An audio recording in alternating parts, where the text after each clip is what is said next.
আসসালামু আলাইকুম। আশা করি তোমরা সবাই ভালো আছো। আমিও আলহামদুলিল্লাহ ভালো আছি। তো আজকে হচ্ছে আমাদের এই কোর্সের এসএসসি 25 কোর্স যেটা সার্কিট বেঞ্চের পক্ষ থেকে ছিল, সেটার একদম লাস্ট লেকচারে আমরা চলে এসেছি। তো আজকে আমরা যেই জিনিসটার উপর ক্লাস নেব সেটা হচ্ছে আমাদের বংশগত বিবর্তন চ্যাপ্টারের হচ্ছে ফার্স্ট লেকচারটা আপলোড দেওয়া হয়েছে, এরপরে হচ্ছে আজকে সেকেন্ড লেকচারটা হবে। তো দেখো, আজকে আমরা শুরু করব জেনেটিক ডিসঅর্ডার দিয়ে। তো জেনেটিক ডিসঅর্ডার বলতে আমরা কী বুঝি? জেনেটিক ডিসঅর্ডার হচ্ছে আমাদের বংশগতি ব্যাধি বা হচ্ছে অস্বাভাবিকতা। এখানে তো বাংলাটা লেখাই আছে। তো এই জিনিসটা অ্যাকচুয়ালি কী? মনে করো আমাদের জিন, হ্যাঁ, জেনেটিক ডিসঅর্ডার মানে জিনে যেই ডিসঅর্ডার সেটাই তো জিন দিয়ে, মানে জিন রিলেটেড যে ডিসঅর্ডার, এটা তো বুঝাই যাচ্ছে নাম থেকে।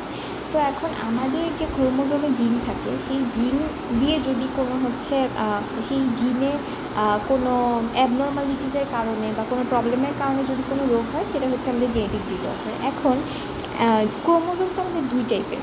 ক্রোমোজোম হচ্ছে আমাদের একটা অটোজোম আছে আর একটা হচ্ছে সেক্স ক্রোমোজোম আছে। হ্যাঁ, অটোজোম আর হচ্ছে আমাদের সেক্স ক্রোমোজোম। অটোজোম হচ্ছে আমাদের যেগুলা মানে নর্মালি সবার থাকে, যেটা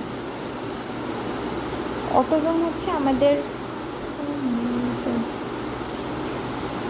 মনে করো আমরা মানুষ হিসেবে আমাদের সবার 22 জোড়া সেট ক্রোমোজোম থাকে সব মানুষের। তো এটাই হচ্ছে অটোজোম। আর হচ্ছে সেক্স ক্রোমোজোম এক জোড়া হচ্ছে মেয়েদের আলাদা, ছেলেদের আলাদা। তো এই অটোজোমে যদি আমাদের অটোজোমে যে ক্রোমোজোমগুলো আছে সেগুলার মানে জেনেটিক প্রবলেমের কারণে যদি আমাদের মানে সেই জিনগুলোর অ্যাবনর্মালিটিসের কারণে যদি আমাদের কোনো রোগ হয়, সেটাকে আমরা বলি অটোজোমাল ডিসঅর্ডার।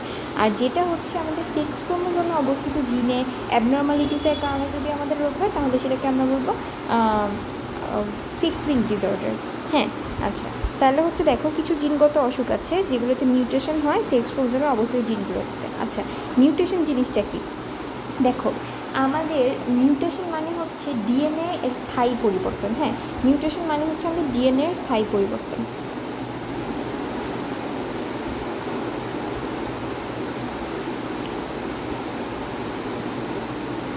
ডিএনএ এর স্থায়ী পরিবর্তন। এখন এই স্থায়ী পরিবর্তনটা ভালোও হইতে পারে, খারাপও হইতে পারে। হ্যাঁ, আবার অনেকে বলে যে না, মিউটেশন মানে খারাপ পরিবর্তনটাকে আমরা মিউটেশন বলি, কিন্তু আসলে যে মিউটেশন হচ্ছে আমাদের খারাপও হতে পারে, ভালোও হইতে পারে। তো যখন এই খারাপ পরিবর্তনটা হয়, খারাপ পরিবর্তন মানে কি বুঝাচ্ছি? যেই পরিবর্তনের কারণে আমাদের বিভিন্ন রোগ সৃষ্টি হয়। তাহলে এই পরিবর্তনটা স্থায়ী, মানে মনে করো টেম্পোরারিলি কোনো পরিবর্তন হয়েছে, ওইটাকে আবার তুমি ঠিক করে ফেলতে পারবে, এরকম না, এটা কোনো ঠিক হয় না। তাহলে হচ্ছে আমাদের এই মিউটেশন যদি হয় আমাদের সেক্স ক্রোমোজোমের জিনগুলোতে, তখন হচ্ছে আমরা বলবো এটাকে সেক্স লিঙ্ক ডিসঅর্ডার। হ্যাঁ, এটাই আমি হচ্ছে এখানে বললাম। যেহেতু ওয়াই ক্রোমোজোম খুব ছোট আকৃতির এবং এতে জিনের সংখ্যা খুব কম। হ্যাঁ, ওয়াই ক্রোমোজোম অনেক ছোট থাকে। আছে এই যে এখানে উপরে একটা ছবিটা আছে, ছবিটা নাই। আচ্ছা, এই যে এখানে দেখো, এটা হচ্ছে মেয়েদের আর এটা হচ্ছে ছেলেদের। দেখো, এখানে আমাদের দুইটা এক্স হচ্ছে লম্বা লম্বা। হ্যাঁ, এই যে দুইটা এক্স লম্বা লম্বা এক্স। আর এখানে হচ্ছে দেখো, দুইটার মধ্যে এই পার্পল এক্সটা এটা বড় আর এই ওয়াইটা হচ্ছে ছোট্ট। হ্যাঁ, তো এখন যেহেতু এটা ছোটো ক্রোমোজোম, তার মানে এতে জিনের সংখ্যাও কম। তাহলে যেহেতু কম জিন যদি কম থাকে, তাহলে আলটিমেটলি মানে জিনে অসুখ হওয়ার চান্সও কম থাকবে, কারণ জিনই নাই এত, এক্স ক্রোমোজোমে জিনই আছে বেশি। তাহলে হচ্ছে ওইখানে মানে রোগ হওয়ার চান্স হচ্ছে বেশি থাকবে। হ্যাঁ, তাহলে হচ্ছে যেহেতু ওয়াই হচ্ছে খুব ছোট আর এতে জিনের সংখ্যা কম, তাই হচ্ছে বেশিরভাগ সেক্স লিঙ্কড অসুখ হয় এক্স ক্রোমোজোমে অবস্থিত জিনগুলোতে মিউটেশনের কারণে। আর মেয়েদের হচ্ছে দুইটা এক্স ক্রোমোজোম থাকে, এই জন্য হইতেছে একটাই যদি মিউটেশন হয়ও, আরেকটা স্বাভাবিক থাকার কারণে রোগ লক্ষণ প্রকাশ পায় না। হ্যাঁ, মানে এরকমই আমাদের জেনেটিক ডিসঅর্ডারগুলো, একটাই যদি প্রবলেম থাকে, ওইটার কমপ্লিমেন্টারি আরেকটা আছে, তো তখন হচ্ছে আমাদের প্রকাশ পায় না আর কি রোগ লক্ষণ। কিন্তু যদি একই সাথে হচ্ছে দুইটা এক্সেই প্রবলেম থাকে, তখন হচ্ছে তো আরেকটা কমপ্লিমেন্টারি তো আমরা পাইতেছি না, তখন হচ্ছে আমাদের রোগ লক্ষণ প্রকাশ পাবে। আর যদি আমাদের একটা ক্রোমোজোমে মিউটেশন থাকে, তখন হচ্ছে আমাদের মানে বাহক হইতে পারি আমরা। কেন বাহক হইতে পারি? কারণ হচ্ছে মনে করো আমাদের এক্স ক্রোমোজোম মেয়েদের যদি হচ্ছে একটা মানে দুইটা এক্স ক্রোমোজোম আছে, এর মধ্যে একটাই ডিফেক্ট আছে আর একটা ভালো আছে দেখে সে হচ্ছে ক্যারিয়ার মানে সে হচ্ছে নর্মাল থাকতেছে, তার মধ্যে কোনো রোগ লক্ষণ প্রকাশ পাচ্ছে না। কিন্তু তার যখন ছেলে হবে, তখন কি হবে? তখন এই যে এই এক্স এক্স ভেঙে এই এক্স এক্স স্প্লিট করে হচ্ছে দুইটা এক্স ক্রিয়েট হবে না? এই যে এখানে একটা এক্স, এখানে একটা এক্স। তো এই দুইটার মধ্যে মনে করো এই যে একটাতে হচ্ছে ডিফেক্ট আছে, ডিফেক্টটাকে আমি এক্স প্রাইম দিয়ে প্রকাশ করতেছি। তো এটা ভেঙে হচ্ছে একটা এক্স হলো আর একটা এক্স প্রাইম হলো। এখন পরে হচ্ছে যে মানে যখন হইতেছে মানে নিষেধ হবে তার, হ্যাঁ, তারপরে হচ্ছে একটা হচ্ছে ভালো এক্স ওয়াই এরকম একটা গ্যামেট হবে, আরেকটা হচ্ছে একটা মানে এরকম হতে পারে এক্স প্রাইম এক্স ওয়াই এরকম হতে পারে, মানে তার ছেলে এই রোগ মানে সরি রোগীর বাহক বা এই যেরকম একটা ডিফেক্টওয়ালা এক্সওয়ালা মহিলার ছেলে যদি হয়, হ্যাঁ, তখন হচ্ছে কিন্তু এই যে দেখো, তার মানে হচ্ছে যদি এখন এক্স প্রাইম ওয়াই তার ছেলের ইসা হয়, জিনোটাইপ হয়, তখন কিন্তু তার ছেলে রোগ আক্রান্ত হবে, সে কিন্তু বাহক হইতে পারতেছে না। তো তার মানে কি, মার মধ্যে কিন্তু রোগ লক্ষণ ছিল না, ছেলের মধ্যে রোগ লক্ষণ প্রকাশ পাইতেছে, ছেলে রোগী হচ্ছে। তার মানে মার ভিতরে ছিল এক্স ক্রোমোজোমটা, কিন্তু এটা সুপ্ত অবস্থায় ছিল, কারণ তার একটা কমপ্লিমেন্টারি আরেকটা এক্স ছিল। তো এই কারণে হচ্ছে আমরা বলবো বাহক। আচ্ছা, বাহক মানে কি, যে নিজে অসুস্থ না, কিন্তু হচ্ছে অসুস্থতার জিন বহন করে আর কি। পুরুষের একটা ক্রোমোজোম থাকে, এই জন্য তারা কখনোই বাহক হতে পারে না, হ্যাঁ, তারা কিন্তু কখনোই বাহক হতে পারে না, কারণ তাদের তো ওয়াইয়েরও কমপ্লিমেন্টারি নাই, আবার হচ্ছে এক্সেরও কমপ্লিমেন্টারি নাই। তো মানে এক্সের মতো আরেকটা এক্সও নাই, ওয়াইয়ের মতো আরেকটা ওয়াইও নাই। তো একটাতে যদি ডিজিজ হয় তাহলে ওইটাকে বাঁচানোর আর কেউ থাকবে না, ওইটা রিপ্লেসমেন্টে কেউ থাকবে না। তো এই জন্য তাদের হচ্ছে অসুখ প্রকাশ পায় শেষ। এখন দেখো সামনে যদি আগাই, কালার ব্লাইন্ডনেস বা বর্ণান্ধতা। এখন দেখো আমরা হচ্ছে কিছু সেক্স লিঙ্ক ডিসঅর্ডার নিয়ে পড়বো। First of all colour blindness বা বর্ণান্ধতা। দেখো বর্ণান্ধতা মানে আমরা একটু বুঝতেছি, বর্ণ আমরা ঠিকমতো চিনতে পারতেছি না, এরকম কিছু। তো দেখো যখন কেউ কোনো রং সঠিকভাবে চিনতে না পারে, সেটাকে হচ্ছে কালার ব্লাইন্ডনেস বা বর্ণান্ধতা বলি আমরা। তো রং চেনার জন্য কেন এই রং মানে আমরা চিনতে পারতেছি না, দেখো রং চেনার জন্য আমাদের চোখের স্নায়ু কোষে রং শনাক্তকারী পিগমেন্ট থাকে, হ্যাঁ। কালার ব্লাইন্ড অবস্থায় আমাদের এই রং শনাক্তকারী পিগমেন্টসগুলো হচ্ছে আমাদের কম থাকে আর কি, হ্যাঁ, রং শনাক্তকারী পিগমেন্টের অভাব দেখা যায়। তখন হইতেছে আমাদের এই যদি কারো পিগমেন্ট একদম না থাকে, তখন হচ্ছে লাল সবুজ বর্ণের পার্থক্য করতে পারে না। আর এটা হইতেছে আমাদের সার্বজনীন কালার ব্লাইন্ড সমস্যা। আর একাধিক পিগমেন্ট না থাকার কারণে লাল সবুজ ছাড়াও নীল এবং হলুদের পার্থক্য করতে পারবে না, এটা হচ্ছে আরেকটা প্রবলেম। আর হচ্ছে আমাদের পুরুষদের বেলায় সাধারণত প্রতি 10 জনে একজনকে কালার ব্লাইন্ডতা দেখা যায়, তবে খুব কম নারীরাই হচ্ছে এই রোগে আক্রান্ত হন। আচ্ছা দেখো কালার ব্লাইন্ডনেস বা বর্ণান্ধতা তাহলে কি আমরা যদি হচ্ছে আমরা বর্ণের মানে পার্থক্য করতে না পারি সেটা। তো এখন আমাদের চোখে মেনলি রডস অ্যান্ড কোনস এই সেলগুলো থাকে, হ্যাঁ। তো আমাদের চোখে এই পিগমেন্ট থাকে, কালার চেনার জন্য হচ্ছে পিগমেন্ট থাকে, হ্যাঁ। এখন এই স্নায়ু কোষে মানে রডস অ্যান্ড কোনসে যে আমাদের কালার শনাক্ত করার জন্য পিগমেন্ট থাকে, সেগুলোর হচ্ছে দেখা যায় যে অভাব হয়। কেন অভাব হয়, এটাও একটা আমাদের ওই যে জিনের মানে মিউটেশনের কারণে, ওই যে সেক্স লিঙ্ক জিনগুলোতে যদি অ্যাবনর্মালিটিস থাকে তখন এটা হতে পারে, হ্যাঁ।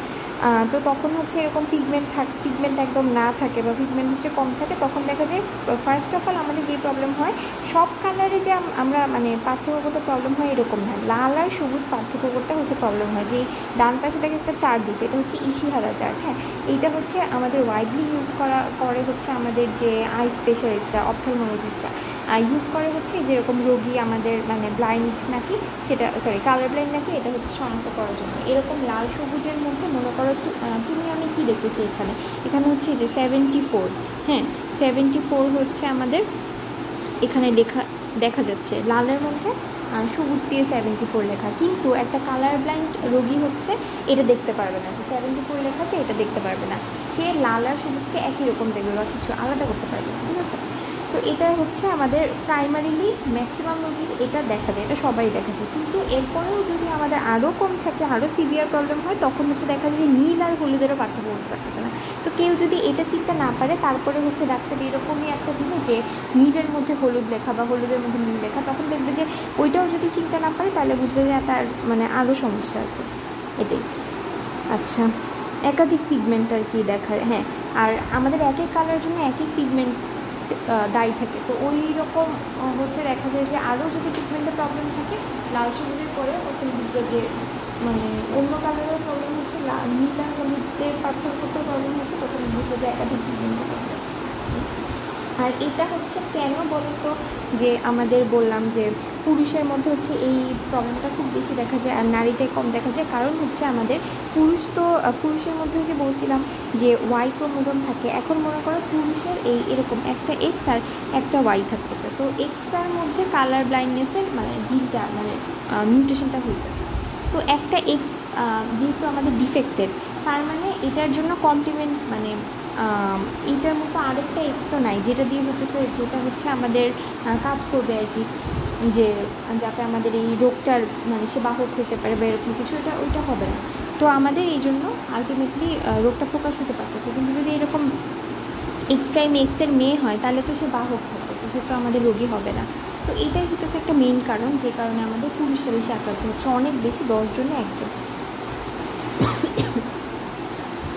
বংশগতি ছাড়াও কোনো ওষুধ যেরকম বাত ব্যথার জন্য দেখো হাইড্রোক্সিক্লোরোকুইনিন, বাত ব্যথার জন্য তাহলে এটা কি আমরা ইউজ করি হাইড্রোক্সিক্লোরোকুইনিন হিসেবে না, পার্শ্ব প্রতিক্রিয়া হিসেবে রোগীর পিগমেন্ট নষ্ট হয়ে যেতে পারে, রোগী কালার ব্লাইন্ড হয়ে যেতে পারে। এই জন্য হইতেছে আমাদের ডাক্তারের কাছে যেতে হবে। আছে তাহলে হচ্ছে আমাদের কী কী কারণে কালার ব্লাইন্ড হতে পারে, একটা হচ্ছে এটা 6 লিঙ্কড ক্রোমোজোমের যে জিন আছে সেখানে মিউটেশনের কারণে, তারপরে হচ্ছে বাতের জন্য যে ওষুধ খাওয়া হয় হাইড্রোক্সিক্লোরোকুইনিন, সেটা নষ্ট হয়ে যাওয়ার কারণে, আর হচ্ছে আমাদের সেটার ইফেক্টের কারণে, পার্শ্ব প্রতিক্রিয়ার কারণে। আচ্ছা, এই দুইটা কজ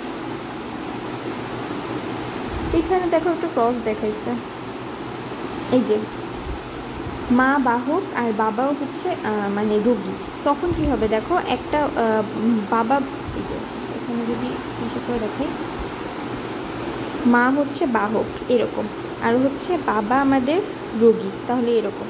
তাহলে হচ্ছে যদি এদের মধ্যে আমরা ক্রস করি তাহলে হচ্ছে কি দেখতে পাবো,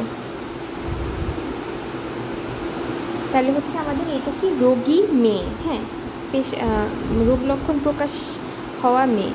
তারপরে হচ্ছে যদি এটার সাথে এটা ক্রস করি তাহলে হচ্ছে আমাদের এক্স প্রাইম ওয়াই, তার মানে হচ্ছে রোগী ছেলে, ঠিক আছে, ছেলে হবে আর ছেলের হচ্ছে রোগ লক্ষণ প্রকাশিত থাকবে। তারপরে যদি এটা যদি হয় হচ্ছে এক্স প্রাইম এক্স, তার মানে হচ্ছে মেয়ে হবে এবং মেয়ে হচ্ছে রোগের বাহক হবে কিন্তু রোগী হবে না, নিজে রোগী হবে না, রোগ লক্ষণ প্রকাশ পাবে না। আর এটা যদি হয় তাহলে হচ্ছে আমাদের এটা হচ্ছে স্বাভাবিক ছেলে। তার মানে যদি আমাদের একটা বাহক মা এবং রোগী পিতার মধ্যে বাচ্চা হয় তখন হচ্ছে আমরা দেখতে পারবো যে 25% চান্স হচ্ছে মেয়ে আমাদের হওয়ার, রোগী হওয়ার, এই যে। তারপরে হচ্ছে আর 25% মেয়ে হচ্ছে আমাদের হবে, বাহক হবে কিন্তু রোগী হবে না। আর হচ্ছে একটা ছেলে আমাদের রোগী হবে আর একটা ছেলে হচ্ছে স্বাভাবিক হবে সম্পূর্ণ। এই যে এই চারটা এটাই বলছে, দেখো একটা হচ্ছে আমাদের রোগী কন্যা, আরেকটা হচ্ছে আমাদের বাহক কন্যা, আরেকটা হচ্ছে আমাদের রোগী পুত্র আর স্বাভাবিক পুত্র। এরপরে হচ্ছে আস্তে আস্তে সেটা হচ্ছে আমাদের থ্যালাসেমিয়া, আরেকটা রোগ। দেখো থ্যালাসেমিয়া হচ্ছে আমাদের রক্তের লোহিত রক্তকণিকা বা আরবিসি এর একটা অস্বাভাবিক অবস্থাজনিত রোগের নাম। এই রোগে কী হয়, আমাদের লোহিত রক্তকণিকাগুলো নষ্ট হবে, এই কারণে রোগী হচ্ছে আমাদের রক্তশূন্যতায় ভুগবে, আর এটা হচ্ছে আমাদের বংশ পরম্পরা হবে আর কি, হ্যাঁ। আচ্ছা, এটা হচ্ছে একটা ইম্পর্ট্যান্ট বংশবাহিত রক্তজনিত সমস্যা। ধারণা করা হয় প্রতি বছর 7,000 শিশু থ্যালাসেমিয়া রোগ নিয়ে জন্মগ্রহণ করে এবং হচ্ছে 1 লাখ রোগী আছে। এটা হচ্ছে একটা অটোজোমাল রিসেসিভ ডিসঅর্ডার, অর্থাৎ বাবা মা উভয় এই রোগের বাহক বা রোগী হলে তাহলেই হচ্ছে সন্তানের রোগ লক্ষণ হিসেবে প্রকাশ পায়। চাচাতো মামাতো খালাতো ভাই বোন বা অনুরূপ নিকটাত্মীয়ের মধ্যে বিয়ে হলে এ ধরনের রোগে আক্রান্ত সন্তান জন্ম দেওয়ার আশঙ্কা বেড়ে যায়। আচ্ছা, তাহলে এই রোগে মেইনলি কী হয়, আমাদের আরবিসিগুলো নষ্ট হয়ে যাবে। তো আমাদের আরবিসিগুলো নর্মালি কী হয়, 120 দিন পর নষ্ট হয়, আমাদের 4 মাস পর নষ্ট হয়, আর হচ্ছে নতুন আরবিসি তৈরি হয়। কিন্তু ওই 120 দিনের আগেই হইতেছে, মানে তোমার নর্মাল একটা ভালো আরবিসি নষ্ট হয়ে যায় যদি, তখন ওটা হচ্ছে র্যাপিডলি নষ্ট হতে থাকে। তো র্যাপিডলি নষ্ট হলে তো তোমার বোন ম্যারোর তো এত ক্ষমতা নেই এত বেশি প্রডিউস করার আরবিসি, তো আলটিমেটলি ওই প্রোডাকশনের থেকে বেশি লস হয়ে যায়, তো আলটিমেটলি আমাদের আরবিসি কমে যায়, তখন রক্তশূন্যতা দেখা দেয়। তখন আলটিমেটলি অনেক সমস্যা দেখা দেবে, কারণ আমাদের আরবিসি অক্সিজেন কার্বন ডাইঅক্সাইড পরিবহন করে, যে তোমার শ্বাস প্রশ্বাসে বা অক্সিজেন কার্বন ডাইঅক্সাইডের পরিবহনেই ঝামেলা হয়ে যাবে, তাহলে তো স্বাভাবিক অনেক ধরনের ঝামেলা হবে। তো দেখো এটা কিন্তু অনেক বেশি, প্রতি বছর আমাদের দেশে 7,000 শিশু হচ্ছে এই রোগ নিয়ে জন্মগ্রহণ করতেছে। আর এটা অটোজোমাল রিসেসিভ ডিসঅর্ডার, মানে এটা হচ্ছে আমরা আচ্ছা অটোজোমের প্রবলেমের কারণে পেয়ে থাকি, আর বাবা মা উভয়ই এই রোগের বাহক যদি হয় তখন হচ্ছে আমরা এটা পেয়ে থাকি। আর নিকটাত্মীয়র মধ্যে বিয়ে হলে এটার হচ্ছে চান্স বেশি বেড়ে যায়, এই জন্য বলে যে নিকটাত্মীয়র মধ্যে একদম ফার্স্ট কাজিন বা এরকম হলে বিয়ে না দিতে। আচ্ছা, এরপরে দেখো আমাদের যেটা লোহিত রক্তকোষ হচ্ছে আমাদের 2 ধরনের প্রোটিন থাকে, হ্যাঁ কী কী, আলফা গ্লোবিউলিন আর হচ্ছে আমাদের বিটা গ্লোবিউলিন, এই 2 টাইপের প্রোটিন দিয়ে হচ্ছে আমাদের লোহিত রক্তকোষ তৈরি হয়। গ্লোবিউলিন হচ্ছে মেইনলি একটা প্রোটিন, হ্যাঁ ওইটারই 2টা ভ্যারিয়েন্ট, আলফা গ্লোবিউলিন আর বিটা গ্লোবিউলিন। এখন থ্যালাসেমিয়া হয় মেইনলি রক্তকোষে এই 2টা প্রোটিনের জিন নষ্ট থাকার কারণে, হ্যাঁ যার ফলে ত্রুটিপূর্ণ লোহিত রক্তকণিকা উৎপাদিত হয়। তাহলে দেখো আমাদের জিন কিন্তু মেইনলি কী করে, আমাদের হচ্ছে ক্রোমোজোমের প্রোটিন তৈরিরই কিন্তু আমাদের মানে সেটা থাকে, নির্দেশনাটা থাকে, সেই নির্দেশনা ওয়াইজে আমাদের প্রোটিন তৈরি হয়। তো আলফা গ্লোবিউলিন আর বিটা গ্লোবিউলিন এই 2টা প্রোটিন তৈরির যে নির্দেশনা ওইটাই হচ্ছে জিনের ডিফেক্টেড থাকে, তো জেনেটিক মোড থাকে না। তো এই কারণে আমাদের ডিফেক্টেড এই প্রোটিনগুলো ঠিকমতো তৈরি হতে পারে না, কিন্তু নষ্ট থাকে যেহেতু, তাইলে হচ্ছে আমাদের এই 2টা প্রোটিন খুবই ইম্পর্টেন্ট আমাদের লোহিত রক্তকোষের জন্য। তো যেহেতু এই 2টা হচ্ছে থাকতেছে না, তাহলে তার মানে আমাদের যেই লোহিত রক্তকণিকাটা উৎপন্ন হচ্ছে সেটা আমাদের ত্রুটিপূর্ণ। তো এই যে ত্রুটিপূর্ণ লোহিত রক্তকণিকাটা উৎপাদিত হচ্ছে, আচ্ছা এখন এই 2 ধরনের জিনিস সমস্যার জন্য 2 ধরনের, আচ্ছা এই ত্রুটিপূর্ণ মানে যে লোহিত রক্তকণিকাটা তৈরি হচ্ছে ওইটাই দেখা যায় যে স্ট্যাবল থাকতে পারে না, তাড়াতাড়ি হচ্ছে ভঙ্গুর হয়ে যায়, আলটিমেটলি নষ্ট হয়ে যায়। তো এই কারণে আমাদের লোহিত রক্তকোষের আর কি লাইফ স্প্যানটা কমে যায়, তো তাড়াতাড়ি নষ্ট হয়ে যায় আর অভাব দেখা দেয় আর কি শরীরে। এখন 2 ধরনের জিনের সমস্যার জন্য 2 ধরনের থ্যালাসেমিয়া হতে দেখা যায়। আচ্ছা এখন এই আলফা গ্লোবিউলিন আর বিটা গ্লোবিউলিন যে নষ্ট থাকে বললাম, এক একটা থ্যালাসেমিয়ার পেশেন্টের এক এক প্রোটিন নষ্ট থাকে, এমন না যে 2টাই একসাথে নষ্ট থাকবে, কারো আলফা গ্লোবিউলিনের জিন নষ্ট থাকে আর কারো হচ্ছে বিটা গ্লোবিউলিনের। তো দেখো 2 ধরনের থ্যালাসেমিয়া দেখা যায়, আলফা থ্যালাসেমিয়া আর হচ্ছে বিটা থ্যালাসেমিয়া। আলফা থ্যালাসেমিয়া হচ্ছে তখনই হয় যখন হচ্ছে আলফা গ্লোবিউলিনে ত্রুটিপূর্ণ থাকে। এই ধরনের রোগ কোথায় দেখা যায়, দেখো দক্ষিণ পূর্ব এশিয়া, মধ্যপ্রাচ্য, চীন, আফ্রিকার জনগণের মাঝে দেখা যায়। আর বিটা থ্যালাসেমিয়া হচ্ছে তখনই হয় যখন হচ্ছে আমাদের বিটা গ্লোবিউলিনের উৎপাদন ব্যাহত হয়। বিটা থ্যালাসেমিয়াকে কুলির থ্যালাসেমিয়া বলা হয়, কারণ ভূমধ্যসাগরীয় এলাকাবাসীদের মধ্যে দেখা যায়, আর কিছু পরিমাণে আফ্রিকান, আমেরিকান, চীন, এশীয়দের মধ্যেও দেখা যায়। আচ্ছা তাহলে আলফা থ্যালাসেমিয়া আলফা গ্লোবিউলিন তৈরির জিন অনুপস্থিত থাকার কারণে বা ত্রুটিপূর্ণ থাকার কারণে হয়, আর এটা কোথায় দেখা যায়, দক্ষিণ পূর্ব এশিয়া, মধ্যপ্রাচ্য, চীন, আফ্রিকা। আর বিটা থ্যালাসেমিয়া এটা হচ্ছে আমাদের বিটা গ্লোবিউলিন তৈরির জিন নষ্ট থাকার কারণে বা ত্রুটিপূর্ণ থাকার কারণে হচ্ছে হয়। আর হচ্ছে আমাদের বিটাকে কী বলবো, আমরা একটা স্পেশাল নামে রাখবো, সেটা হচ্ছে কুলির থ্যালাসেমিয়া। কেন, আচ্ছা আর এটা হচ্ছে কোথায় কোথায় হয় দেখো, ভূমধ্যসাগরীয় এলাকাবাসীদের মধ্যে হয়, এছাড়া আফ্রিকান, আমেরিকানদের কী হয় এটা মনে রেখো, চীন আর এশীয়দের মধ্যে হচ্ছে আমাদের থাকে আর কি। আচ্ছা জিনের প্রাপ্তির উপর নির্ভর করে 2 ভাগে হচ্ছে ভাগ করা হয়, থ্যালাসেমিয়া মেজর আর হচ্ছে আমাদের থ্যালাসেমিয়া মাইনর। হ্যাঁ থ্যালাসেমিয়া মেজরের বেলা দেখো কী হয়, শিশু বাবা মা 2জনের থেকেই হচ্ছে থ্যালাসেমিয়া জিন পেয়ে থাকে, এই জন্য একদম মেজর থ্যালাসেমিয়া হয়ে যায়। আর মাইনরের বেলায় হচ্ছে বাবা থেকে বা মায়ের থেকে, মানে যে কোনো একজনের থেকে পেয়ে থাকে, তখন হচ্ছে কোনো উপসর্গ দেখা যায় না। ওই যে বাহকের যেরকম নর্মালি আমরা কি সেক্সুয়াল ডিসঅর্ডারে দেখছিলাম না যে বাহকের কোনো সমস্যা হয় না, রোগ লক্ষণ প্রকাশ পায় না, যে সুপ্তাবস্থায় থাকে, তো মাইনরেরও এরকম অবস্থা থাকে, কিন্তু সে থ্যালাসেমিয়া জিনের বাহক হিসেবে কাজ করে আর কি। এই আচ্ছা এই যে দেখো এখানে আমরা এখানে ক্রস দেখবো, যে দেখো এটা হচ্ছে আমাদের সুস্থ জিনটাকে হচ্ছে আমরা বড় হাতের আর ধরছি, আর হচ্ছে ছোটো হাতের আর হচ্ছে আমাদের অসুস্থ জিনটাকে ধরছি, থ্যালাসেমিয়া জিনটাকে ধরছি এই যে এখানে। তো এখন এরকম একটা সুস্থ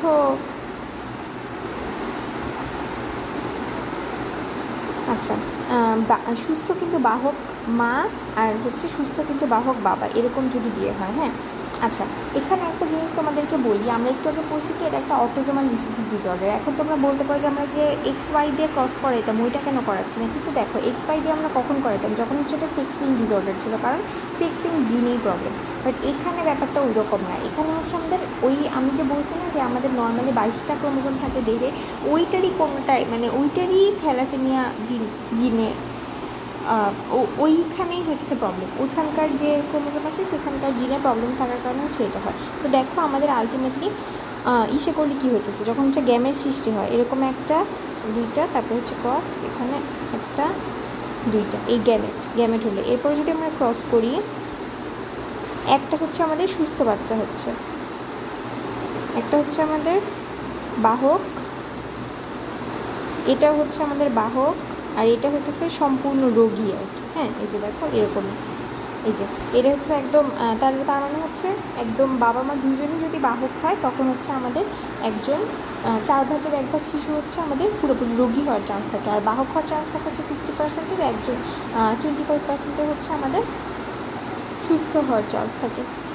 দেখো লক্ষণ কী কী থাকে, তীব্র থ্যালাসেমিয়ার কারণে জন্মের আগেই হচ্ছে মায়ের পেটে শিশুর মৃত্যু হতে পারে, যখন আর বাচ্চা টিকে না। তো এটা কখন হয়, থ্যালাসেমিয়া মেজর যদি থাকে তখন হচ্ছে হতে পারে। আর থ্যালাসেমিয়া মেজর আক্রান্ত শিশুরা জন্মের পর 1 বছরের মধ্যে হচ্ছে জটিল রক্তশূন্যতায় ভুগে, এবং থ্যালাসেমিয়া মেজরে আসলে বাঁচার চান্স অনেক কম থাকে সত্যি কথা যেটা।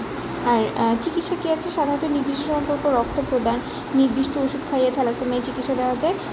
লৌহ সমৃদ্ধ ফল বা ওষুধ খেতে হয় না, কারণ জমে গিয়ে ওইটা হতেছে আবার বিভিন্ন অঙ্গের ক্ষতি সাধন করতে পারে। তো লৌহ সমৃদ্ধ আমরা কিন্তু মনে করতে পারি যে যেহেতু আমাদের হিমোগ্লোবিন বাড়ানোর জন্য যে আমরা যেহেতু বলি যে লৌহ সমৃদ্ধ খাবার ভালো, তো আমরা খাই, বাট না, এটা হচ্ছে আমাদের থ্যালাসেমিয়া থাকলে করা যাবে না স্পেসিফিক্যালি, কারণ ওইটা আবার জমে হইতেছে আমাদের অঙ্গের ক্ষতি সাধন করতে পারে, কারণ এমনিই তো অনেক আরবিসি ভেঙে হিমোগ্লোবিন বেরোয় যাচ্ছে। হ্যাঁ, আচ্ছা, এছাড়া যকৃৎ নষ্ট হলে, জন্ডিস, অগ্ন্যাশয় নষ্ট হলে, ডায়াবেটিস ইত্যাদি নানা প্রকার রোগ লক্ষণ দেখা দিতে পারে।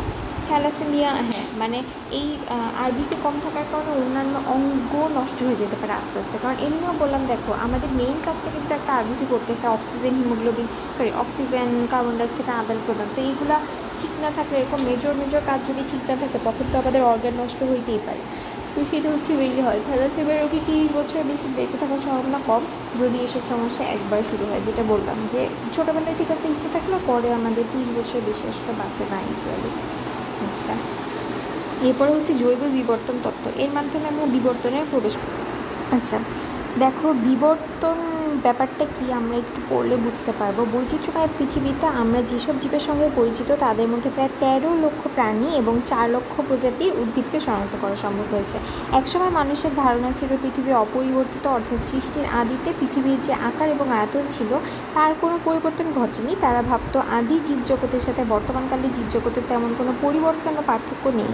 কিন্তু খ্রিস্টপূর্ব 5ম শতাব্দীতে জেনোফেন নামের একজন বিজ্ঞানী তার প্রথম কতগুলো জীবাশ্ম বা ফসিল আবিষ্কার করেন। তিনি প্রমাণ করেন যে জীবদেহের আকার অপরিবর্তনীয় নয়, অর্থাৎ অতীত এবং বর্তমান যুগে জীবদেহের গঠনে যথেষ্ট পরিবর্তন ঘটেছে। আচ্ছা, এখান থেকে আমরা কি দেখলাম তাহলে বুঝি, মানে আমাদের নর্মালি তোমার কি ধারণা আসতে পারে যে পৃথিবীর আকার আয়তন যে চেঞ্জ হয়েছে, বা মনে করো মানুষই হচ্ছে আগে একরকম ছিল বা এখন একরকম হয়েছে, এগুলো তো আমাদের আসলে মাথায় আসবে না নর্মাল চিন্তায়। হ্যাঁ, কিন্তু আমরা হচ্ছে এই প্রথমে হচ্ছে আমাদের জেনোফেন খ্রিস্টপূর্ব 5ম শতাব্দীতে হচ্ছে ফসিল আবিষ্কার করেন। তো আচ্ছা, আমাদের বিবর্তনের ধারাটা যেরকম বলি, যদি তোমরা হচ্ছে আইস এজ নামে একটা মুভি দেখছো না, আই থিঙ্ক অনেকেই দেখছো। তো আইস এজে কি আদিম যুগের কাহিনী দেখাইছে।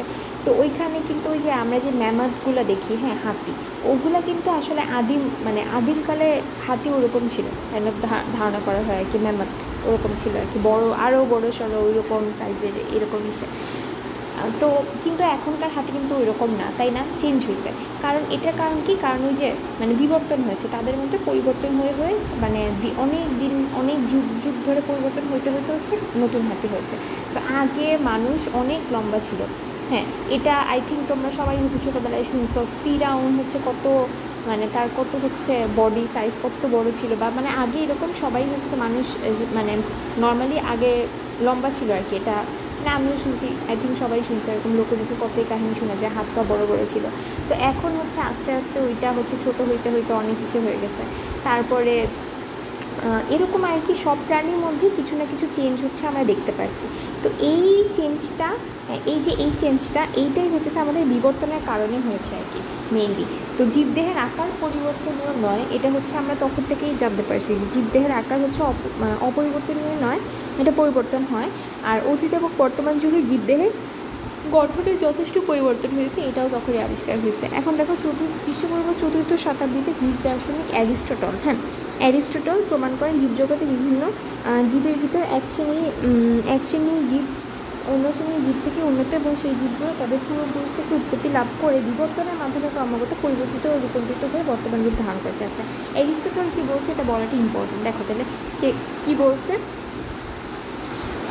মানে আমরা প্রত্যেকটা জীব কিন্তু তাদের পূর্বপুরুষ থেকেই আসছে। এখন হাতির সাথে মানে বর্তমান যুগের হাতির সাথে ম্যামথের মিল না থাকলেও কিন্তু ওই ম্যামথই হচ্ছে আমাদের বর্তমান হাতির পূর্বপুরুষ। হ্যাঁ, তাদের থেকেই উদ্ভব হয়েছে, কিন্তু আস্তে আস্তে হচ্ছে আমাদের বিবর্তন হয়েছে। কেন মানে পরিবর্তন হয়েছে বিভিন্ন, মনে করো ওয়েদার চেঞ্জ হয়েছে, আরও অনেক কিছু আশেপাশে আবহাওয়া জলবায়ু থেকে শুরু করে অনেক কিছু চেঞ্জ হয়েছে, যে কারণে আস্তে আস্তে হচ্ছে আমাদের এগুলো অ্যাডাপশনের মাধ্যমে হচ্ছে আর কি বিবর্তন হয়েছে আর কি। আর এই যে বিবর্তনটা হয়েছে এটা হচ্ছে আমাদের ক্রমাগত পরিবর্তিত বা ক্রমাগত এটা চলতেই থাকে আর কি। আর রূপান্তরিত হয়ে হচ্ছে আমাদের বর্তমান রূপ ধারণ করেছে। সাধারণত বিবর্তন হচ্ছে একটা মন্থর আর চলমান প্রক্রিয়া। এই প্রক্রিয়া হচ্ছে গঠনগত সরল জীবন থেকে ধীরে ধীরে জটিল জীবনের উৎপত্তি ঘটে। আর খুব কম সময়ের মধ্যে বিবর্তন সংঘটিত, তবে হ্যাঁ এটা মানে নর্মালি আমাদের খুবই টাইম স্প্যান নিয়ে হচ্ছে এটা হয়, খুব আস্তে আস্তে সেই ম্যামথ থেকে হাতি আসছে, বা লম্বা মানুষ থেকে যদি বলো খাটো মানুষ আসছে। আচ্ছা, তো এখন দেখো সর্বশেষ বৈজ্ঞানিক তথ্যপাত্র অনুসারে আমাদের হচ্ছে প্রায় 450 কোটি বছর বা 4 বিলিয়ন বছর আগে হচ্ছে সূর্য থেকে সৃষ্ট পৃথিবী।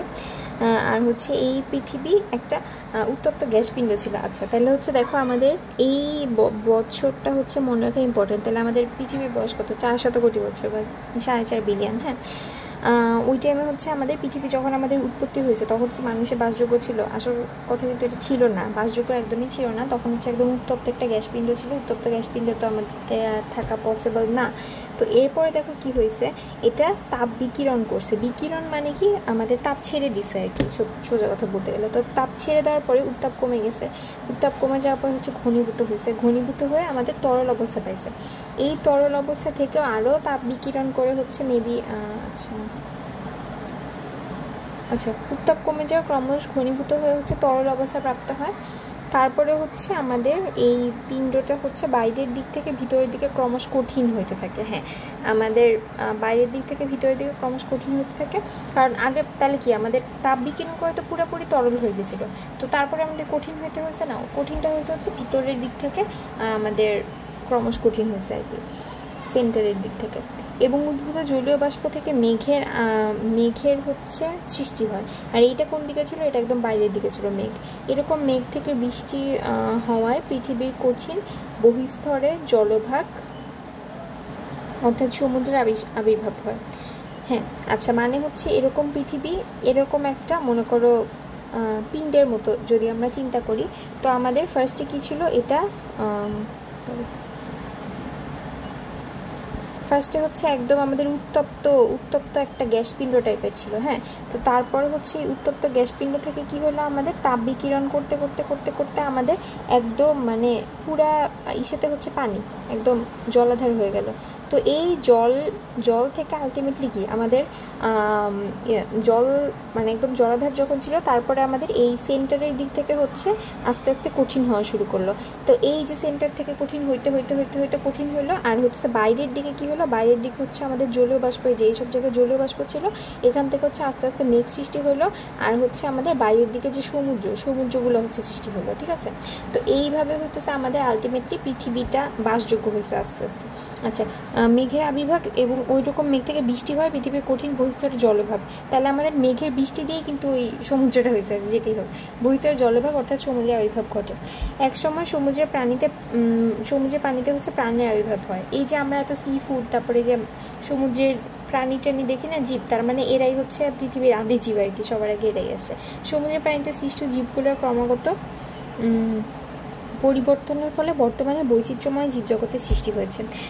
গভীর যুক্তি নির্ভর চিন্তাভাবনা এবং পরীক্ষা নিরীক্ষার পর আধুনিক মানুষের ধারণা হয়েছে যে জীব সৃষ্টির মূলেই রয়েছে কি বিবর্তন। আচ্ছা, ল্যাটিন শব্দ ইভলভারি আচ্ছা, ইভলভারি থেকে হচ্ছে বিবর্তন শব্দটা এসেছে। ইংরেজ দার্শনিক এবং শিক্ষাবিদ হারবার্ট স্পেন্সার হচ্ছে আমাদের প্রথম ইভলিউশন কথাটা ব্যবহার করেন। হ্যাঁ, একসময় বলা হতো যে ধীর, অবিরাম এবং চলমান পরিবর্তন দিয়ে সরলতর নিম্ন শ্রেণীর জীব থেকে জটিলতর এবং উন্নততর প্রজাতির জীব উদ্ভব হয়, তাকে হচ্ছে বিবর্তন বা অভিব্যক্তি বা আচ্ছা ইভলিউশন বলে। তবে বিবর্তন সবসময় ধীরগতিতে ঘটে না, পরিবেশের কারণে অনেক সময় দ্রুত ঘটতে দেখা গেছে। আচ্ছা, যদি কোনো ভালো সংজ্ঞা না পাওয়া যায় এটাও দেওয়া যায় যে ধীর, অবিরাম, এগুলো তারপরে এই লাইনটা। আচ্ছা, এর থেকে বেটার সংজ্ঞা পাওয়া যায় নাকি আসলে দেখতে হবে। শুধু তাই না, বিবর্তনের কারণে জটিল জীব সরলতর রূপ নিয়েছে, এরও উদাহরণ আছে। আচ্ছা, হ্যাঁ, মেক্সিকান কেভ ফিশ পানির উপরের স্তর থেকে সরে গিয়ে গভীর পানিতে অন্ধকার গুহায় বাস করতে শুরু করার কারণে দৃষ্টিশক্তি হারিয়েছে। কাজেই এখন বিবর্তন বা ইভলিউশনের সংজ্ঞা আছে, এটা আসলে সংজ্ঞা হয় না।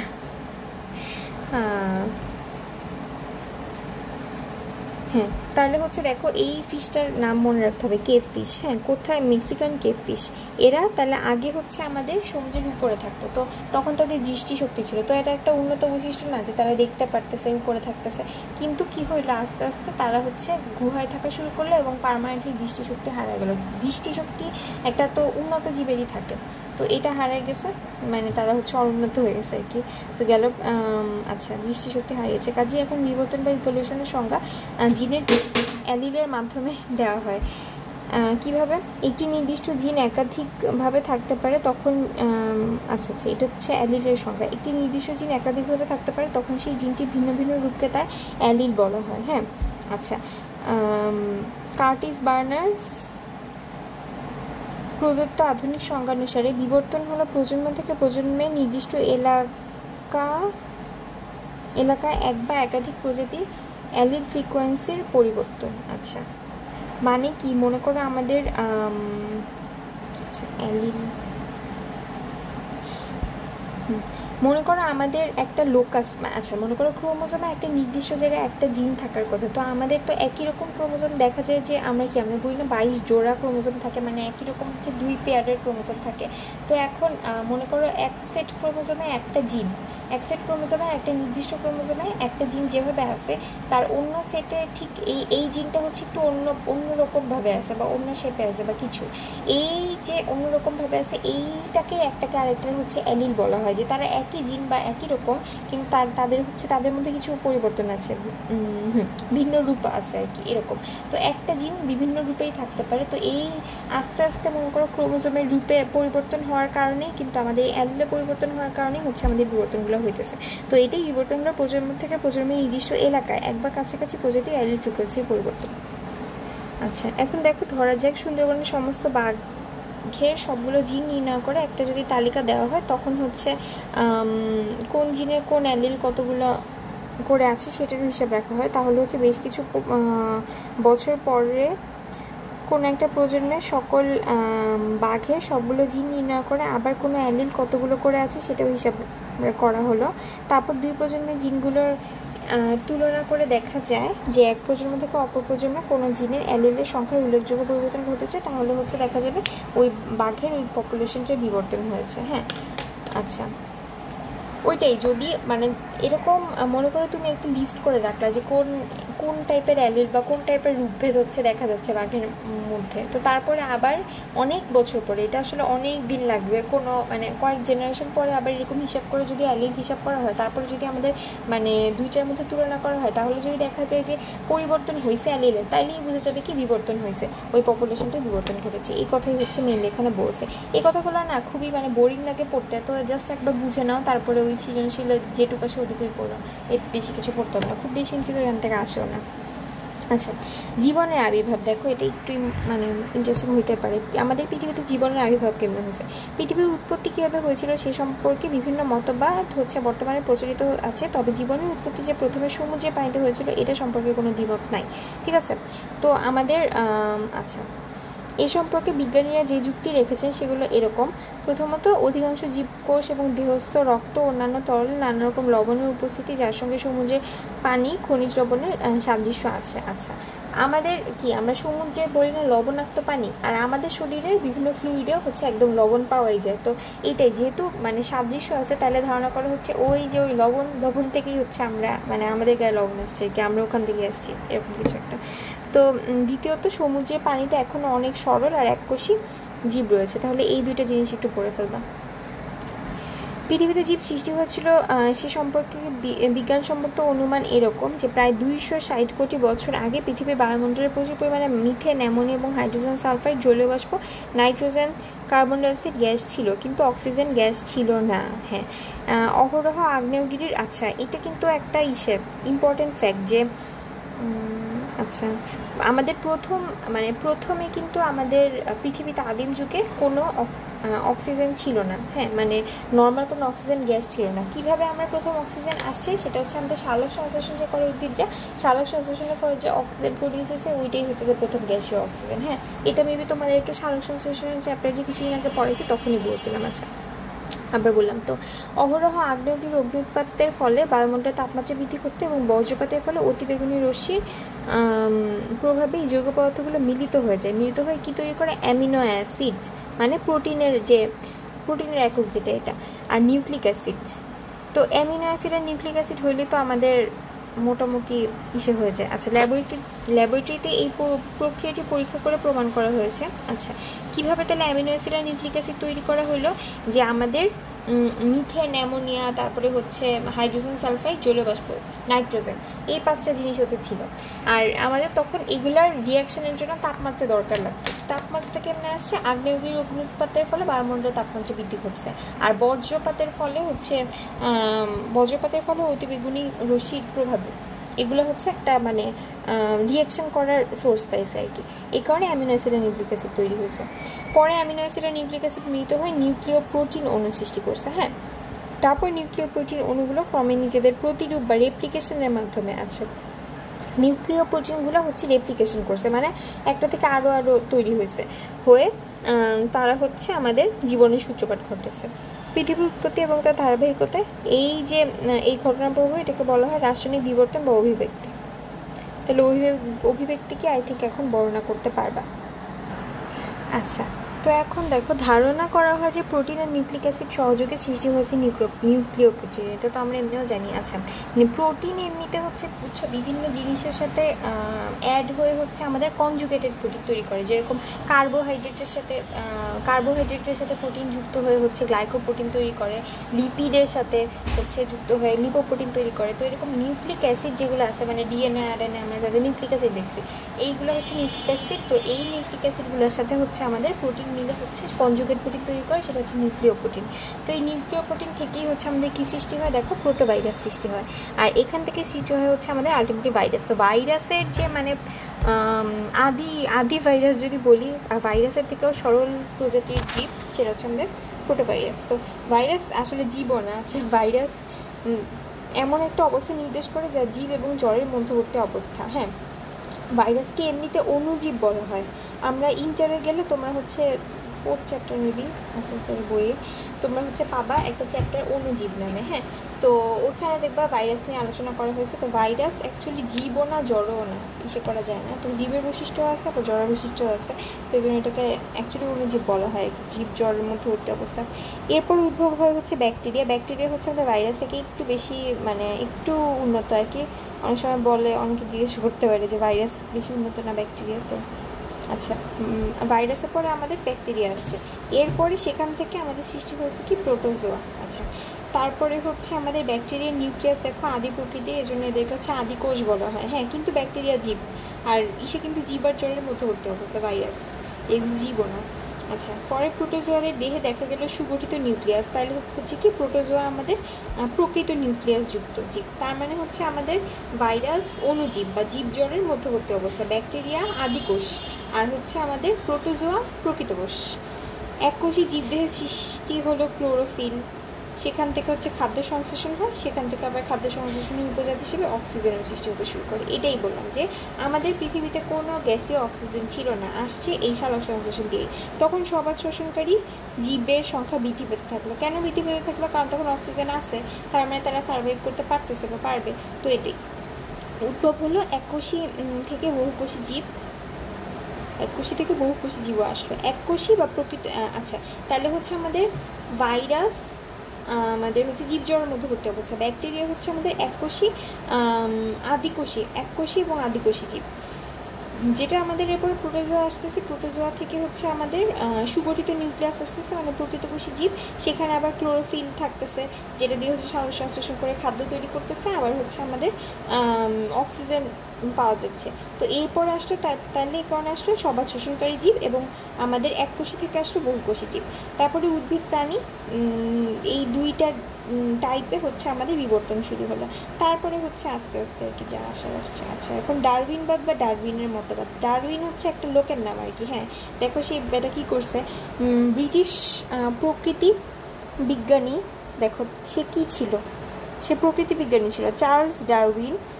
জীব বিজ্ঞান তথা সমগ্র বিজ্ঞানের ইতিহাসে একটি বৈপ্লবিক চিন্তাভাবনা সৃষ্টি করেন। বিজ্ঞানী চার্লস ডারউইন হচ্ছে আমাদের ইংল্যান্ডের শ্রাসবেরি শহরে, এই শহরটার নাম না ইম্পর্টেন্ট, জন্মগ্রহণ করেন। প্রশান্ত মহাসাগরে অবস্থিত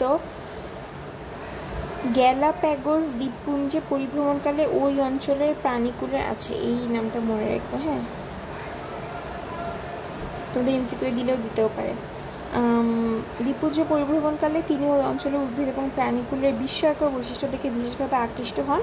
আর হচ্ছে এগুলা থেকে সংগৃহীত যে তথ্য, সেগুলোর ভিত্তিতে হচ্ছে ইংল্যান্ডের প্রত্যাবর্তনের 20 বছর পরে প্রাকৃতিক নির্বাচনের দ্বারা প্রজাতি উদ্ভব নামে একটা বই, বা origin of species by means of natural selection, এইটা যে কত বেশি ইম্পর্ট্যান্ট এটা তোমাদের হচ্ছে বলে বুঝাতে পারবো না, এটা এমসিকিউতে আসবেই, একটা না একটা বইয়ের নাম আসেই। হ্যাঁ, এটা কে লিখেছেন? ডারউইন। আছে, দুইটা বাংলা ইংলিশ দুইভাবে মুখস্থ করা ইম্পর্টেন্ট, নামে হচ্ছে বই রচনা করে। তাহলে হচ্ছে আমাদের চার্লস ডারউইন কি একজন প্রকৃতি বিজ্ঞানী ছিলেন। তিনি হচ্ছে কোথাকার মানুষ? ইংল্যান্ডের শ্রাসবেরি। সে হচ্ছে কোথায় ট্রাভেল করতে গিয়েছিল? প্রশান্ত মহাসাগরের গ্যালাপ্যাগোস দ্বীপপুঞ্জে। সেখানে যে ইনফরমেশন কালেক্ট করছে ওই প্রাণীকুল উদ্ভিদকুলের ব্যাপারে, সেটা নিয়ে সে বই লিখছে 20 বছর পরে বই লিখছে হচ্ছে 1859 খ্রিস্টাব্দে। হ্যাঁ, কি বই লিখছে? নাম কি? প্রাকৃতিক নির্বাচনের দ্বারা প্রজাতি উদ্ভব বা original species by means of natural selection, এখানে তার মতবাদ প্রকাশ করেন। উল্লেখ্য, ডারউইনের তত্ত্বটি বিবর্তন তত্ত্ব। আচ্ছা, কি তত্ত্ব? বিবর্তন তত্ত্ব নামে প্রচলিত হলেও প্রকৃতপক্ষে বিবর্তনের আবিষ্কারক উনি নন। হ্যাঁ, উনি কিন্তু আবিষ্কারক না, এটা কিন্তু মনে রেখো। হ্যাঁ, তিনি হচ্ছে মতবাদ দিছে, এটা খুব ইম্পর্টেন্ট, কিন্তু এটা এরকম না যে সে ফাদার। আচ্ছা, ইতিপূর্বে দেখেছি জৈব বিবর্তন যে প্রকৃতই ঘটছে তা খ্রিস্টপূর্ব সময় থেকে বিজ্ঞানীরা জানতেন, মানে আগে থেকেই জানতো, এমন না যে সে নতুন কিছু আবিষ্কার করছেন। যে জেনো কি জানি একটা নাম দেখলাম বিজ্ঞানীর,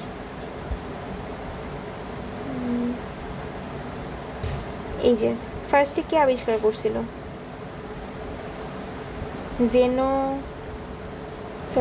জেনোফেন। হ্যাঁ, ঠিক আছে, জেনোফেন। তারপর অ্যারিস্টটল। তো তার মানে আগে থেকেই হচ্ছে সবাই জানতো আর কি, বিজ্ঞানীরা আগে থেকেই বলতে পারছে। এই অধ্যায় আলোচনায় আচ্ছা, ডারউইনের সাফল্য ছিল যে জৈব বিবর্তনের কারণ হিসেবে পর্যাপ্ত সংখ্যক বৈজ্ঞানিক তথ্য প্রমাণের ভিত্তিতে একটা প্রক্রিয়া ধারণা প্রতিষ্ঠা করা, যা বিবর্তনের যাবতীয় ব্যাখ্যা করতে পারবে। আচ্ছা, তো ডারউইন মেইনলি যেই একটা বৈপ্লবিক কাজ করছে, সেটা হচ্ছে সে একদম মানে রেফারেন্স সহ অনেক এনাফ পরিমাণে হচ্ছে রেফারেন্স গ্যাদার করে হচ্ছে মানে দিতে পারছে, জৈব বিবর্তনের কারণ ব্যাখ্যা করতে পারছে আর কি। হ্যাঁ, আচ্ছা, জৈব বিবর্তনের কারণ হিসেবে প্রাকৃতিক নির্বাচনকে উল্লেখ করে আরও একজন সমসাময়িক ব্রিটিশ প্রকৃতিবিজ্ঞানী আলফ্রেড ওয়ালেস একই সময়ে কিন্তু স্বাধীনভাবে অনুরূপ তত্ত্ব প্রণয়ন করেন। তবে বিভিন্ন ঐতিহাসিক কারণে তার চেয়ে ডারউইনের নামেই তত্ত্বটি অধিক প্রচলিত। আচ্ছা,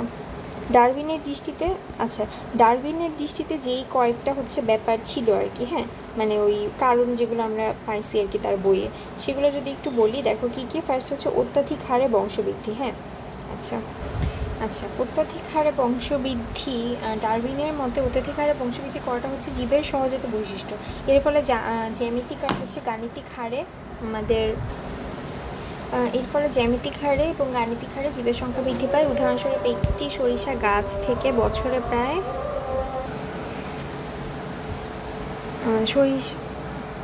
সরিষা গাছ থেকে হচ্ছে বছরে 7,30,000টা বীজ জন্মায়। আর এই 7,30,000টা বীজ থেকে 7,30,000 সরিষা গাছের জন্ম হওয়া সম্ভব। আর একটা স্ত্রী স্যামন মাছ হচ্ছে প্রজনন ঋতুতে 3 কোটি ডিম পারে। আর ডারউইনের মতে একজোড়া হাতি থেকে উদ্ভূত যদি সকল হাতি বেঁচে থাকতো তাহলে হচ্ছে 750 বছরে হাতির সংখ্যা হচ্ছে 1,90,00,000 হইতো। তাহলে তার মানে আমরা জীব হচ্ছে অত্যাধিক হারে বংশবৃদ্ধি করে, এই কারণে হচ্ছে আমাদের প্রজাতির সংখ্যা অনেক বেশি বেড়ে যায় আর কি। এখন মনে করো সরিষা গাছের যত বীজ হয় সবগুলো থেকে তো আর গাছ হয় না আলটিমেটলি। যদি সব হইতে পারতো, এত পরিমাণে হচ্ছে বংশবৃদ্ধি হয় যে মানে 7,30,000টা গাছ হচ্ছে আমাদের জন্ম হতে পারতো, বাট এত তো পসিবল না। মানে এত হচ্ছে এতগুলোকে তো আর আমরা নারিশমেন্ট দিতে পারি না বীজকে, তো আলটিমেটলি এতগুলো পাওয়া যায় না, বাট এরকম পসিবল হইতো। তারপরে হচ্ছে আমাদের সীমিত খাদ্য বাসস্থান। ভূপৃষ্ঠের আয়তন সীমাবদ্ধ হওয়ায় জীবের বাসস্থান এবং খাদ্য সীমিত। হ্যাঁ, এই যেটা বললাম যে আমরা তো নারিশমেন্ট ঠিক মতো দিতে পারি না। এখন 7,30,000টার বলি বা হচ্ছে আমাদের ওই যে এক জোড়া হাতি থেকে আমাদের মানে 750 বছরে এত বেশি হাতি হওয়া সম্ভব যে 1,90,00,000 হয়ে যাবে হাতির সংখ্যা। তো এই এত বেশি বাচ্চার যে মানে বড় হওয়ার জন্য তো আমাদের খাদ্য বাসস্থান এগুলো দরকার। হ্যাঁ, প্রপারলি যদি এগুলো না পায় তাহলে তো আর বেঁচে থাকতে পারবে না বা সার্ভাইভ করতে পারবে না। তো এগুলো আলটিমেটলি পায় না, কারণ আমাদের পৃথিবীতে খাদ্য বাসস্থান দুইটাই হচ্ছে সীমিত। আর এই যে সীমিত থাকতেছে এই কারণেই মেইনলি অস্তিত্বের জন্য সংগ্রাম ব্যাপারটা আসতেছে। জ্যামিতিক আর গাণিতিক হারে বংশবৃদ্ধি ঘটতেছে, কিন্তু খাদ্য বাসস্থানের হচ্ছে আমাদের সীমাবদ্ধতা আছে। এই জন্য হচ্ছে আমাদেরকে কঠিন প্রতিযোগিতার সম্মুখীন হতে হয়। হ্যাঁ, আর এই যে ডারউইন এ ধরনের সংগ্রামকে অস্তিত্বের জন্য সংগ্রাম বলে অভিহিত করেছেন। অস্তিত্বের জন্য সংগ্রাম, কারণ এই সংগ্রাম না করতে পারলে তো হচ্ছে বেঁচে থাকতে পারতেছে না। তার অন্য কোনো মানে তার প্রজাতির অন্য কোনো সদস্য হচ্ছে বেঁচে থাকবে তার থেকে বেশি যদি ফিট হয়। এটাকে সার্ভাইভাল অফ দ্য ফিটেস্টও বলা যায় কি। 3টা পর্যায়ে হচ্ছে এই সংগ্রামগুলো করতে হয়। হ্যাঁ, আচ্ছা কি আচ্ছা, বিবর্তনে কেন এত পেঁচাল পারতেছে? কারণ হচ্ছে এই কারণেই মেইনলি আমাদের চেঞ্জগুলো আসে আস্তে আস্তে। হ্যাঁ, আচ্ছা দেখো আমাদের যে 3টা পর্যায়ে যে আমাদের মানে সংগ্রামটা করতে হয়, কি পর্যায়ে? আন্তঃপ্রজাতিক সংগ্রাম, অন্তঃপ্রজাতিক সংগ্রাম, আর হচ্ছে আমাদের পরিবেশের সঙ্গে সংগ্রাম। এখন আমাদের আন্তঃপ্রজাতিক মানে 2টা আলাদা প্রজাতির মধ্যে সংগ্রাম। যেরকম মনে করে ব্যাঙ হচ্ছে কীটপতঙ্গ খাবে বা আবার সাপ হচ্ছে ব্যাঙদের খাবে। হ্যাঁ, তো এইটাই হইতেছে আচ্ছা, ময়ূর আবার সাপ ব্যাঙ দুইটাকেই খাবে। তো এই যে একটা আরেকটাকে খেয়ে ফেলতেছে, মানে অন্য প্রজাতির উপরে অত্যাচার করতেছে আর কি। হ্যাঁ, এভাবে হইতেছে একটা নিষ্ঠুর জীবন সংগ্রাম গড়ে উঠতেছে। আর এটা কিন্তু কোনো একটা প্রজাতির ভিতরে কম্পিটিশন না, এটা হচ্ছে অন্য আরেকটা প্রজাতির উপরে সেই অত্যাচারগুলো করতেছে আর কি। তো এটাই হতেছে আন্তঃপ্রজাতিক সংগ্রাম। অন্তঃপ্রজাতিক কি? নিজের প্রজাতির ভিতরে একটা প্রজাতির সাথে আরেকটা মানে একটা প্রজাতির মানে সদস্যদের মধ্যে নিজেদের মধ্যে মারামারি করতে হয়, কারণ হচ্ছে তাদের যে এত সদস্য সংখ্যা, বা তাদের খাবার দাবার তো লিমিটেড, সব কিছু লিমিটেড। তো এর মধ্যে দেখা যায় যে সব থেকে ভালো ইসে করতে পারে, মানে যে সব থেকে ফিট, সেই হচ্ছে আমাদের বেঁচে থাকতে পারে। নিজেদের মধ্যে সংগ্রাম করে, তারপর সবলগুলো হচ্ছে দুর্বলগুলোকে প্রতিহত করে। তো যারা ওই বেশি দুর্বল তারা হচ্ছে আলটিমেটলি বেঁচে থাকতে পারে না। এই তারপরে হচ্ছে দেখো পরিবেশের সঙ্গে সংগ্রাম। তাহলে আন্তঃপ্রজাতিক গেলো, এবার পরিবেশের সঙ্গে সংগ্রাম। পরিবেশে মনে করো ঝড় বাদল, এগুলো তো আমাদের জন্য লাইফের জন্য একটা থ্রেটেনিং ব্যাপার, স্পেশালি ওই যে ওইসব প্রাণীদের জন্য। তো এর মধ্যেও যারা ফিট, যারা সবল, তাদের মনে করো তারা এইসব প্রতিকূলতা কাটায় যেতে পারে, কিন্তু যারা ফিট না তারা কিন্তু পারে না। হ্যাঁ, তো তাদেরকে এইসবের সাথে আমাদের সবসময় আমাদেরকেও করতে হয় পরিবেশের সাথে সংগ্রাম। তো এইভাবে হচ্ছে আলটিমেটলি বেঁচে থাকা যায়। এরপরে দেখো প্রকরণ বা জীবদেহের পরিবর্তন। চার্লস ডারউইনের মতে পৃথিবীর 2টি জীব কখনোই অবিকল বা একই ধরনের হয় না, যত কমই বা হোক এদের মধ্যে কিছু না কিছু পার্থক্য থাকে। একেই হতেছে প্রকরণ বা পরিবৃত্তি বলে, ভ্যারিয়েবল মিউটেশন। অনুকূল প্রকরণ অস্তিত্বের জন্য জীবন সংগ্রাম একটি হচ্ছে জীবকে সহায়তা করে, আর হচ্ছে প্রাকৃতিক নির্বাচন। এরপরে প্রাকৃতিক নির্বাচন মানে কি? এটা হইতেছে আমাদের সব থেকে বেশি ইম্পর্ট্যান্ট একটা মানে প্রতিপাদ্য। হ্যাঁ, আবার এটা অনেক বেশি কন্ট্রোভার্সিয়ালও। হ্যাঁ, দেখো অনুকূল প্রকরণ সমন্বিত জীবেরা অন্যদের চেয়ে প্রতিকূলতা বেশি সুযোগ সুবিধা ভোগ করে, এটাকেই হইতেছে আমাদের প্রাকৃতিক নির্বাচন বলে। হ্যাঁ, অনুকূল প্রকরণ সমন্বিত জীবেরা প্রকৃতির দ্বারা নির্বাচিত হয়ে তুলনামূলকভাবে বেশি সংখ্যায় বেঁচে থাকে এবং অত্যধিকারে বংশবিস্তার করে। অপরদিকে প্রতিকূল প্রকরণ সম্পন্ন জীবেরা পরিবেশের সাথে খাপ খাওয়াতে পারে না, ফলে ধীরে ধীরে অবলুপ্ত হয়। আচ্ছা, এটা মেনলি আমরা যেটা বললাম এটার সাথে তো ম্যাচ করে যায়। মনে করো অনেক বেশি সংখ্যাবৃদ্ধি হচ্ছে, কিন্তু এদের মধ্যে কেউ কেউ সবল থাকতেছে বা অনুকূল প্রকরণ সমন্বিত থাকতেছে। তো এই অনুকূল প্রকরণ সমন্বিত জীবেরা হচ্ছে আলটিমেটলি প্রতিযোগিতায় আগে থাকে। এই জন্য তারা এখন মনে করো কোনো একটা কেউ একটা সবল হয়ে জন্মাইছে বা দুর্বল হয়ে জন্মাইছে, এটা তো আলটিমেটলি এটার উপর কারো হাত নেই। তো আলটিমেটলি এটাই প্রাকৃতিক নির্বাচন, যে কেউ একজন হচ্ছে খুব ফিট ফর এভরিথিং হয়ে জন্মাইতেছে, সেই আলটিমেটলি হচ্ছে বেঁচে থাকতে পারতেছে আর কি। এটাই ডারউইনের মতবাদ অনুসারে পরিবর্তিত পরিবেশে যে জীবটি খাপ খাইয়ে নিতে পারে তাকে যোগ্য আখ্যা দিয়ে অনেক সময় সহজ করে বলা হয় যোগ্য জীবটি পরিবেশে প্রতিযোগিতায় জয়ী হয়ে টিকে থাকে। হ্যাঁ, এটাই হচ্ছে আমরা বলি না যে বেশি যোগ্য, সার্ভাইভাল অফ দ্য ফিটেস্ট আর কি, বারবার বলতেছি একই কথা, যে বেশি যোগ্য সেই আলটিমেটলি হচ্ছে বেঁচে থাকে। তো এই কথাটাই মেনলি বলা হয়েছে ঘুরে ফিরে।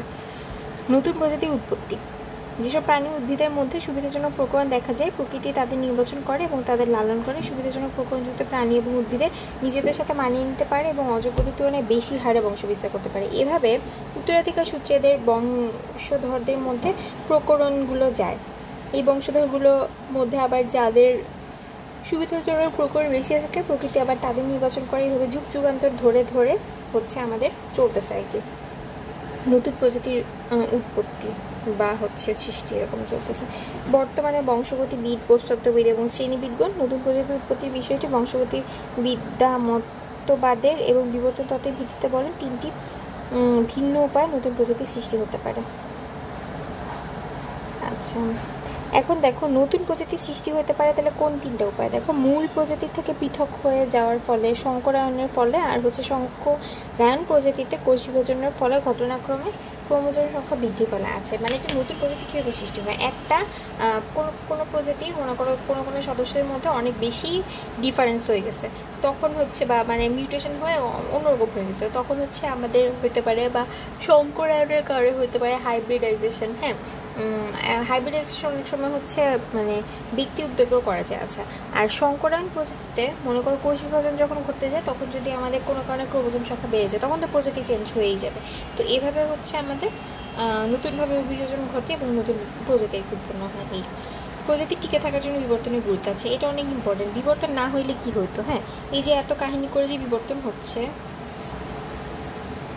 আচ্ছা সাধারণ সত্য, এই যে এত কাহিনী করে বিবর্তন হচ্ছে, এগুলো কি দরকার ছিল? না হইলেও হইতো, কিন্তু না, দরকার আছে। কেন দরকার আছে? আমাদের যে পরিবর্তিত পরিস্থিতি, এটার সাথে খাপ খাওয়াই নেওয়ার জন্য দরকার আছে। নাইলে আমরা আন্তঃপ্রজাতিক সংগ্রাম করতে পারবো না, অন্তঃপ্রজাতিক সংগ্রাম করতে পারবো না, তারপরে হচ্ছে পরিবেশগত সংগ্রামও করতে পারবো না। বিবর্তনের মাধ্যমে নতুন প্রজাতিগুলো উদ্ভবকালে দেখা গিয়েছে অনেক প্রজাতি কালের গর্ভে হারায় যায়। যেরকম হচ্ছে আমাদের ডাইনোসর সময়ের সাথে সাথে হারিয়ে গেছে। কেন হারিয়ে গেছে? কারণ হচ্ছে বিবর্তনের আবর্তে বেশি দিন হচ্ছে আমাদের টিকে থাকতে পারে নাই। এই যে বিবর্তন হয়ে হয়ে উন্নততর বৈশিষ্ট্য তার মধ্যে আসা উচিত ছিল, যেগুলো আসতে পারেনি, এজন্য সে আলটিমেটলি পরিবেশের সাথে মানায় নিয়ে অ্যাডাপ্ট করে থাকতে পারেনি। যে পরিবেশ জীবন প্রবাহ ও জনমিতির মানদণ্ডে বিবর্তনে যে যত বেশি খাপ খাওয়াতে পারবে, সেই প্রজাতি টিকে থাকবে। বিবর্তনে খাপ খাওয়ানোর প্রক্রিয়াকে অনেক ক্ষেত্রে অভিযোজন বা অ্যাডাপশন বলা হয়। এই যে অ্যাডাপশন এটাই, খাপ খাওয়াই নেওয়া, ঠিক আছে? অ্যাডাপশন নিয়ে মাথা একদম গরম হয়ে যাবে, এটা একদম ইজি জিনিস, খাপ খাওয়াই নেওয়া।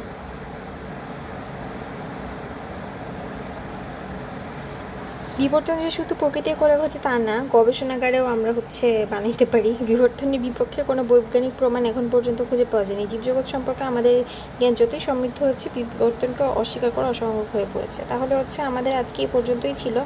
আজকের পড়াটা আমি জানি একটু বোরিং, বাট কিছু করার নেই, বিবর্তন এরকমই। তো আজকে হচ্ছে আমার এই কোর্সে হচ্ছে লাস্ট ক্লাস। তো তোমরা সবাই হচ্ছে মনোযোগ দিয়ে পড়ালেখা করো। আর হচ্ছে সামনে ইনশাল্লাহ আমাদের রিভিশন কোর্স বা হচ্ছে revision course and CQ solving class আসতেছে। সেই ক্লাস নিয়ে আমি খুব বেশি এক্সাইটেড, কারণ ওটা খুব গুছিয়ে নেওয়ার প্ল্যান করছি। সবগুলো টপিক হচ্ছে আগে লিস্ট করব ইনশাল্লাহ, তারপরে হচ্ছে একটুখানি রিভিশন দিয়ে দেন তোমাদের প্রত্যেকটা টপিক থেকে যে বোর্ড কোশ্চেন বলো আর হচ্ছে আমাদের টেস্ট পেপারের মানে বিভিন্ন স্কুলের টেস্টে যেগুলো আসে এইসব কোশ্চেন সলভ করে দেওয়ার ইনশাল্লাহ চিন্তাভাবনা আছে। তো দেখা যাক, ইনশাল্লাহ সবাই ভালো থেকো, পড়ালেখা করো ভালো মতো। আসসালামু আলাইকুম সবাইকে।